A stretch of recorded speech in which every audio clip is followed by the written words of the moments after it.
Okay, we are going to work. I would like to talk about turn-offs today.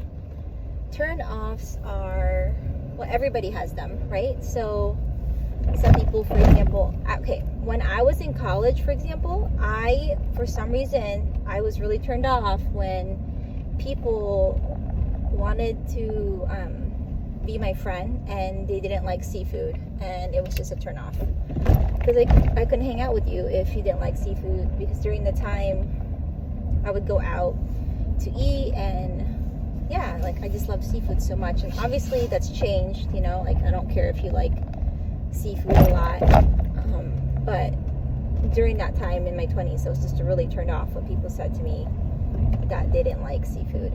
So lately I've been thinking about the turn off of when people can't handle sadness, and I think that's a really big turn off for me. I've never understood that about myself until recently.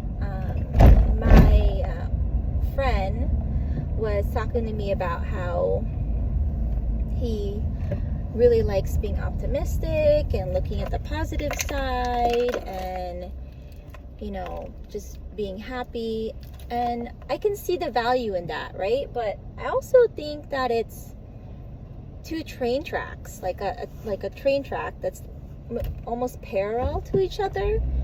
You can't have true happiness without talking about the sadness. And I do know that I dwell in the sadness a lot. I've always felt like sadness was almost, and this was before that movie, by the way, that Inside Out movie. I've always felt like sadness for me was like a person, and sadness was never not my friend. Like I wanted to understand why I was sad. I still want to understand why I'm sad, and I want to understand how I can get through the sadness instead of ignoring the sadness. So that's a really big turnoff for me. Like why when people don't allow me to be sad, or if they don't let me cry in front of them, or I can't voice my words that I am sad about something, I don't want to be around you. Like I just don't. I'd rather spend my energy and my time with other people who are genuine about wanting to be with me. I think if you find people in your life that allows you to be sad and allows you to voice your sadness and allow you to cry, those are definitely your people. I had a recent thing happen where my son was being bullied by these kids, and I was telling my friend, I said, my heart really hurts because I feel like he gets into these situations where these things happen and I wish I could stop it, but I can't. And it's just kind of part of growing up, right? Like as a mom, I cannot protect my kids from everything. I want to protect them from things, but I can't. There's just like a lot of letting go.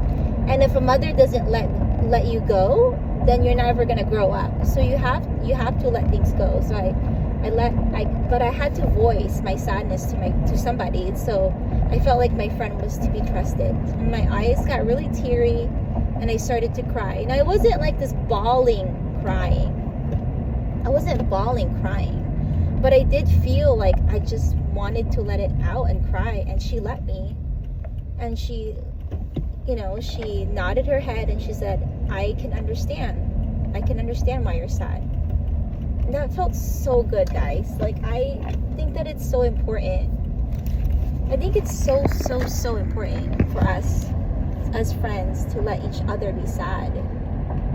So yeah, that's a big turn off. If I can't be sad around you, bye.